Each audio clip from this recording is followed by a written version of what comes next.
just as a brief overview of what this course is about, it's kind of got sort of three levels. The one level is actually looking at mythology itself, Greek mythology, Roman mythology, other pantheons. The interesting thing about the very ancient pagan religions, including modern Hinduism, is that they're all very much earth-based and very much connected in many ways. There are many correspondences that one can actually create between these different religions or spiritualities. And that's kind of, for me, the real power of mythology, is that you might be working within a particular cultural context. You might be looking at Greek or Roman or Hindu, but there are always correspondences with other pantheons. So, you might have a preference for Native American mythology, but working with this Greek mythology, for example, still gives you a way into understanding that mythological thinking. It gives you a way into also understanding the different archetypes and how the archetypes work. These aren't just sort of interesting or pretty or gruesome stories about different gods or heroes. The mythology actually represents deeper psychological states that have built up in layers and layers and layers over the centuries and millennia, and they represent each different step in the growth and development of human consciousness. And we'll talk about that in a moment when we look at the history and the cosmogony, which means birth of the cosmos, of the Greeks. I'll be looking specifically at the Greeks, but very similar concepts and stories are applicable to other cultures. So that's the first level of this course. The second level of this course, for me, it's about using the archetypes, using the cards. The cards obviously represent the archetypes, to actually grow in our own personal development. And that has two approaches. One of them is to work with the archetypes, to understand them, to self-reflect, and to sort of see the ways in which the different archetypes are affecting us, or how we play out certain archetypes in our life and in our psychology.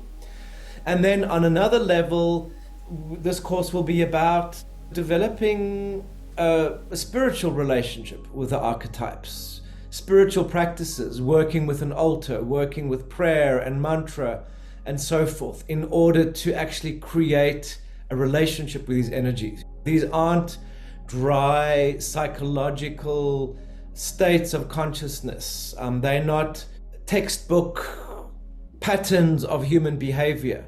These archetypes are alive. These archetypes are living and breathing. They work on a different realm.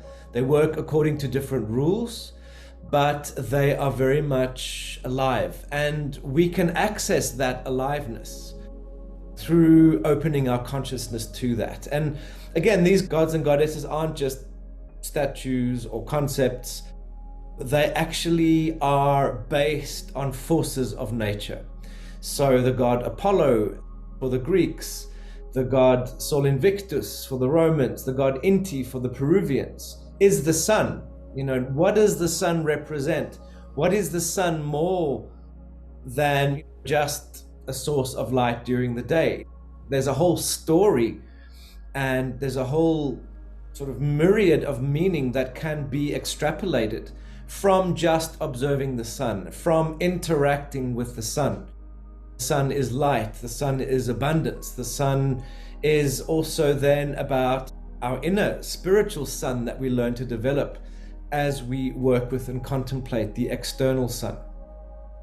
And then thirdly, this course is about purely working with the cards for divination, understanding the cards, understanding what each individual card means, what each individual card or archetype or god or goddess represents, and then how to put those different cards together in order to do a reading. And that's very much related to other forms of oracle and prophecy, like the tarot and the runes and the I Ching.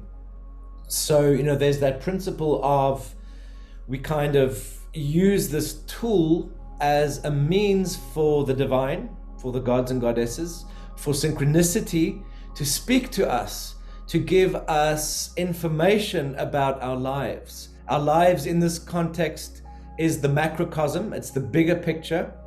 So when we interact with these cards or with the runes or whatever, represent the bigger story of the macrocosm, the bigger story of our lives on the whole. So that there we start to work with that principle of synchronicity.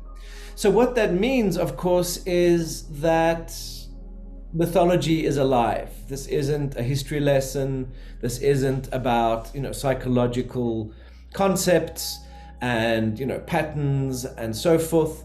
It's kind of a different approach to spirituality. I think, given our, the history of the monotheistic religions, Christianity, Judaism, Islam, and others, Zoroastrianism, there's kind of this belief that, God is up there and we are down here, and there's kind of, we're kind of at the mercy of this divinity, and there's only one God, which means there's only one right way of doing things, or there's only one right way of behaving. And then next, in these monotheistic religions, there's kind of one book, or there's a series of books, but those books are the law. And if you actually look at those religions, the religions are actually more rules of life and rules of society and rules of how to be a good person than they actually are about, having epiphany, having a direct experience of the divine, having a direct experience of ourself within this bigger picture, within this divine story. We are kind of these objects. Life out there and God out there is happening to us, and we don't have a say, we don't have an interaction in many sense. We can pray, but if we've been bad, or if our prayers aren't heard or valid for some reason, there's not much else that we can do. And of course, atheism in the modern world takes that even further. It's like, there is science, there is this mechanistic universe, there's this mechanistic world, and that's kind of just how things are. And there's not even this sense of the divine or of some sort of higher power interacting with us. So the polytheistic religions, or the pagan religions, the earth religions, are very different to that. They believe, first of all, that there, of course, are many different divinities. They all have different characters. These different characters, archetypes, kind of interact with us, first of all, but they're not distant. We can call them in. If we call the spirit of a mountain, or if we call the spirit of a river, we can interact with that. We can draw on the power and energy of that, and we can also then therefore affect change in our lives. So there is this feeling of interaction with the natural world, with the world around us.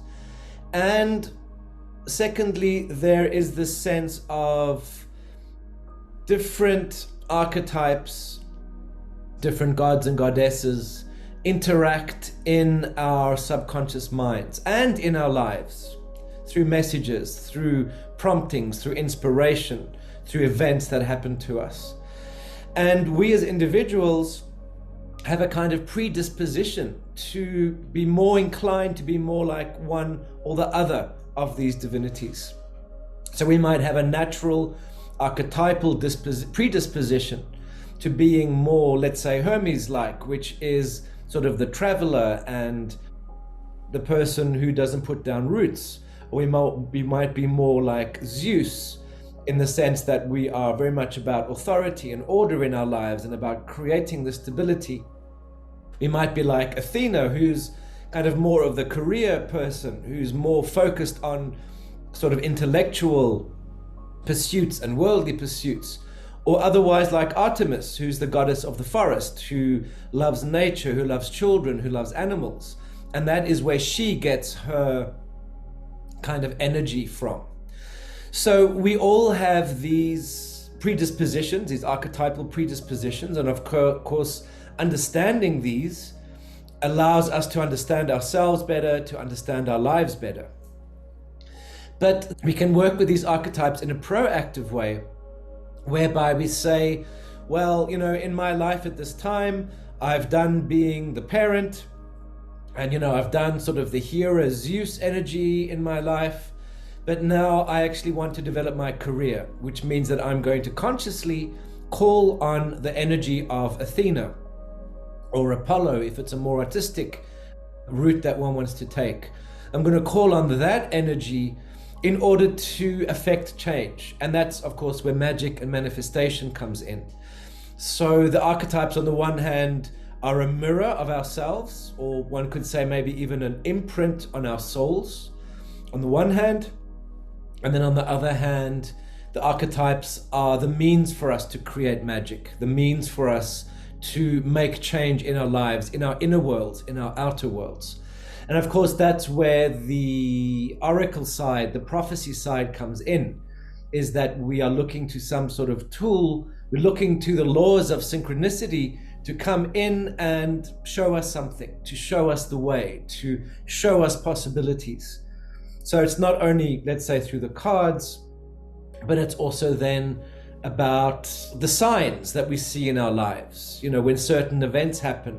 And I'm sure all of you have had this experience where we want to create something, we want something to happen in our lives. And then we start to get the signs, either of the doors opening or of the doors shutting. And that's, when one starts to think magically and mythologically, that is where this interaction starts to happen. And we start to move and co-create with the divinities.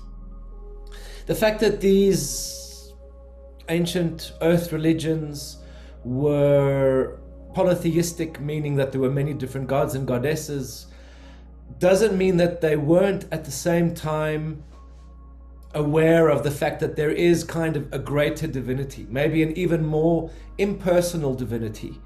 So one can start to also say that there is this greater god or goddess, and then there are steps and levels going down where they get stepped down more and more and more into our direct lives. So all the cultures, the Japanese with Shinto, certainly the Native Americans, the Peruvians, they had this sense of kind of a bigger state religion where you had the kind of commonly worshipped gods and goddesses. But then you also had very local cults, local shrines, local mountains or rivers, which were more revered. And obviously they didn't go to a national level, but those local cults were as powerful because it was through those local cults that people could actually make very direct change in their lives day to day.